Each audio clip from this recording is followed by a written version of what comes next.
Hey, my name is Kelsey and I'm a PhD student at East Carolina University in the Department of English. So today I'm going to be explaining to you the difference between rhetorical analysis and literary analysis. This is a common point of confusion for students in writing classes and literary analysis classes like English 101 or Introduction to Literature and classes like this. So I thought I would make a video to give you something to help you remember the differences. So, in rhetorical analysis and literary analysis, you are doing analysis. Surprise, surprise. You are not just summarizing. Summarizing just tells you what happened in the story or in the piece of writing. That's not what you're doing. The summary can be an important first step in analysis, but it's not enough. And I know that's very difficult sometimes for a lot of students because it's very common in high school to only summarize.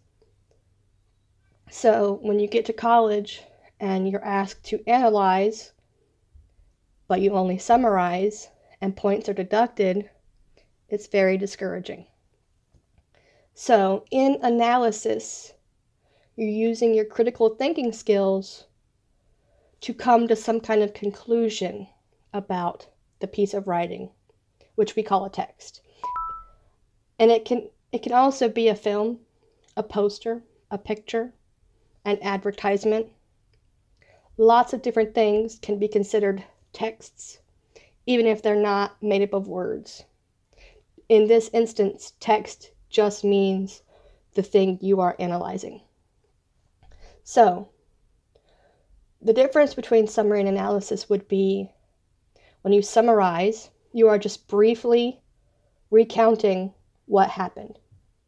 You are just saying who, what, where, when, maybe how, but you're not saying why. So in analysis, you're doing more of the how and the why. In analysis, you need to interpret what happened in some way. You need to evaluate it in some way. In rhetorical analysis, you are usually evaluating the text based on ethos, pathos, and logos, which are the 3 points of the rhetorical triangle. Sometimes they may also be called author, audience, and message. Author corresponds to ethos, audience corresponds to pathos, and message corresponds to logos. Ethos, pathos, and logos are credibility, which is ethos, which is where the word ethics comes from, which means there are things in the text that help you determine whether the author is someone you should trust or not, if what they say is credible and believable or not. In pathos, these are things that the author does to get an emotional response out of the audience. Pathos is where the word pathetic comes from, but not meaning, oh, you're so pathetic and pitiful, bless your heart.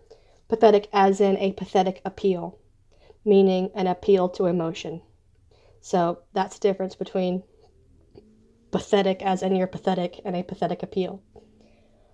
Pathetic appeal just means getting emotion out of someone. It's where the word empathy and sympathy come from. They all have path, just like pathos. Path would be the stem from Latin or Greek or whatever language. And then logos. The word logic comes from logos. Logos is usually facts or statistics or numbers and figures that all help the work make sense. They all are there to make the work fit reality in some way. If the numbers are wrong, if it doesn't make sense, if it's contradictory, then it doesn't have good logos. It doesn't appeal to logos because it doesn't make logical sense. So those are ethos, pathos, and logos. And when you are doing a rhetorical analysis, you are evaluating a text based on its ability to utilize ethos, pathos, and logos. So some texts you will find use mostly pathos, or some will use mostly ethos or mostly logos. It's very common for an author not to use equal amounts of all three. And there are reasons for that. When you do rhetorical analysis, it's important to understand the audience, who the author is, and what the author's purpose is. Because if the author's purpose is to convince you that something is bad, such as cancer, and that we want to cure cancer and treat cancer in a way that helps patients keep their dignity and that is affordable, yes, statistics would be useful, but statistics would not be moving in that instance. Pathos and emotions and making people sympathize and empathize and feel compassion would be the most effective, especially if the intended audience is trying to reach people who don't know someone with cancer. When you don't know someone who struggled with cancer, it's a lot easier to not understand what it's like. So, to make people understand what it's like, you want them to feel compassion by using pathos. And so that pathos will come in the form of word choices or pictures or audio, like the sound of someone crying, or all kinds of things like that that elicit emotion, make people feel something. So you want to look for those types of choices that the author has made that they are trying to use to reach the audience. And to do a rhetorical analysis, you evaluate those choices. You identify them first. That's a part of your summary. Then you evaluate them. And to evaluate them, you need to understand the audience and purpose, like I said. You need to ask yourself, did this author effectively achieve that purpose for that intended audience? If not, if it's not logical, if it's not credible and trustworthy and believable, and it's not moving in the correct way, then it's not effective, and that's what you say. If it does those things effectively, if it does seem to be moving in an emotional way, if it does seem to make logical sense for the context, and it does have credibility in something that proves that the author is credible and we should believe them and they've done their research appropriately, then you evaluate it to say it was effective. So that's rhetorical analysis in a nutshell. On the other hand, literary analysis looks at texts. Again, we call them texts, but it could be books, it could be poems, it could be short stories, it could be songs, it could be movies, it could be lots of things. Anything that tells a story in some way, basically. We analyze those differently than rhetorical analysis, but it's still an evaluation. In literary analysis, you are basically drawing conclusions and making judgments and evaluations based on a text's ability to tell a story or its ability to affect the audience, to make them think it's a story. Does that make sense? There's not always a full story with a beginning and a middle and an end, but something can tell a story with a snapshot of the story without telling the whole story. So in literary analysis, you're going to look at word choices again, or imagery, or camera angles if it's a movie. And you're usually going to be asked to analyze through a certain lens or an analytical framework, big word, or through a set of literary theories. So you might be asked to do a feminist literary analysis of the yellow wallpaper.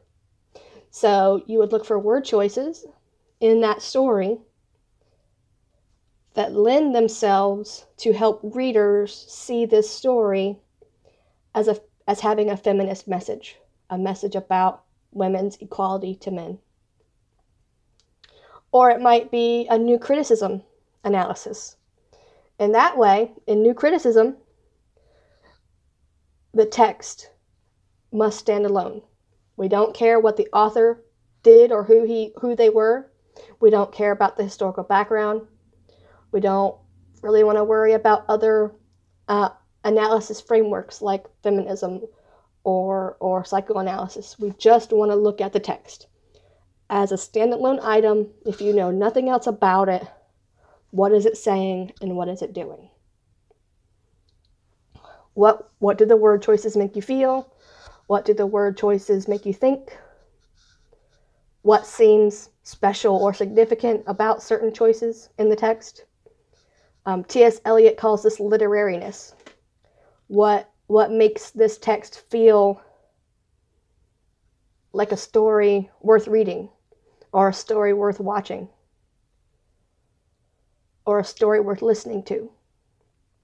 So that's the gist of literary analysis. You're going to have a framework or a theory to apply, and you're going to evaluate a story in those terms.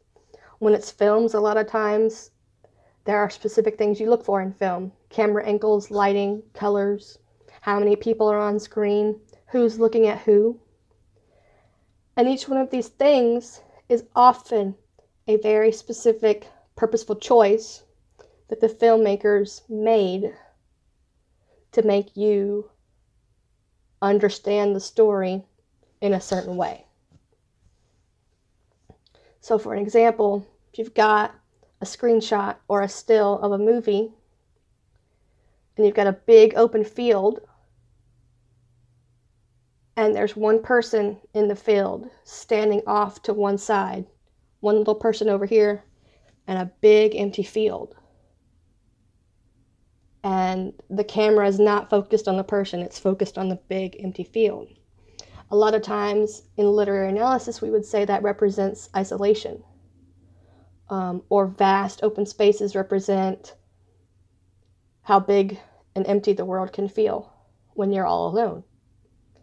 And those choices helped present that message as a part of the story because there's no one else in sight as far as the eye can see. This person's all alone in a big field, not in a big crowd of people. But you could achieve the same feeling of loneliness and isolation if you've got a person in a crowd looking down at their phone crying and no one notices. No one stops to ask them if they're okay. That's not literal physical isolation, but mental or emotional isolation. And again, that's critical. That's using our critical thinking skills, looking at the who, what, where, when, why, and how, and using our best judgment, our instinct, and going with our gut on, well, how would I feel if I was in that situation? And that's what a lot of literary analysis is, and that's what a lot of rhetorical analysis is. If I was in the audience, the intended audience for this rhetorical analysis, or I was in the audience watching this film, or at home reading this novel, and I put myself in those shoes, what would my reaction be? What would I think? Would it make sense to me? And that's the gist of it. If you have any further questions, please feel free to reach out. I will also try to include some resources down below that you can refer to that explain it very well as well. So if this was helpful, please do let me know. I hope to make more of these about other common topics that tend to trip students up. So if you have ideas for those, just let me know. I'll be happy to make a video. Thanks for listening. Bye!